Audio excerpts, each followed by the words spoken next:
മനസ്സിലായില്ലേ? നിങ്ങൾക്ക് വിശ്വാസമുണ്ട്, നിങ്ങൾ പല കാര്യങ്ങളും ചെയ്യണ വിശ്വാസത്തിലല്ല, അല്ലെങ്കിൽ നിങ്ങൾ ഇവിടെ വരത്തില്ലല്ലോ. പക്ഷെ സ്നേഹത്തിലാണ് വന്നിരിക്കണമെന്ന് ചോദിച്ചു കഴിഞ്ഞാൽ ഞാൻ പറയും സ്നേഹത്തിലല്ല. വസ്തുവിനോട് സ്നേഹമുണ്ട്, അത് വിറ്റ് മകളോട് സ്നേഹമുണ്ട്. എന്താണ്? അവളെ കിട്ടിക്കണമെങ്കിൽ വസ്തു വിൽക്കണം, അതിനാണ് വന്നിരിക്കുന്നത്.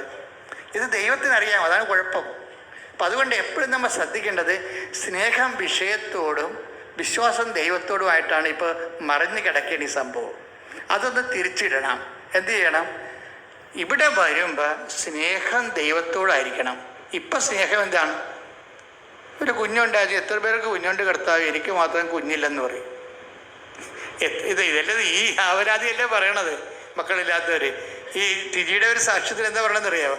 ടിജി എന്ന് പറയണത്, ടിജിയുടെ ഭർത്താവ് ജസ്റ്റോട് അനിയൻ സംസാരിക്കത്തില്ല. ജസ്റ്റോട് അനിയൻ സംസാരിക്കത്തില്ല.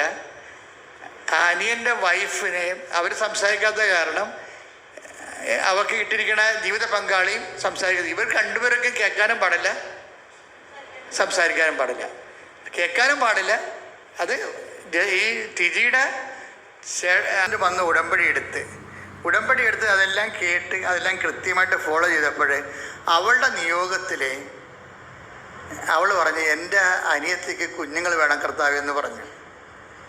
അവൾക്കതുപോലെ ഞാൻ പറഞ്ഞു നിങ്ങൾക്ക് കേൾക്കാമല്ലോ, പക്ഷേ അവർക്ക് കേൾക്കാനും സംസാരിക്കാൻ പറ്റത്തില്ലല്ലോ.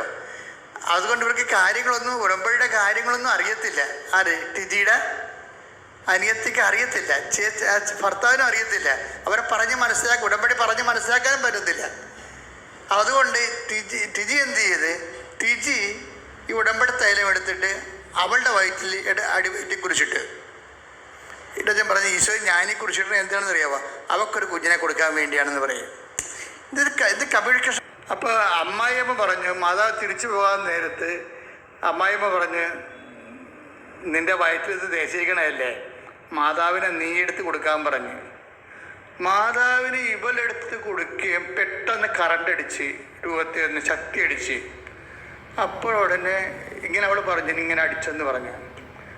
അപ്പോൾ അവർക്ക് മറ്റവർക്ക് കാര്യമായി അവരോട് ടെസ്റ്റ് ചെയ്ത്, അപ്പോൾ അവൾ പ്രഗ്നൻ്റായി.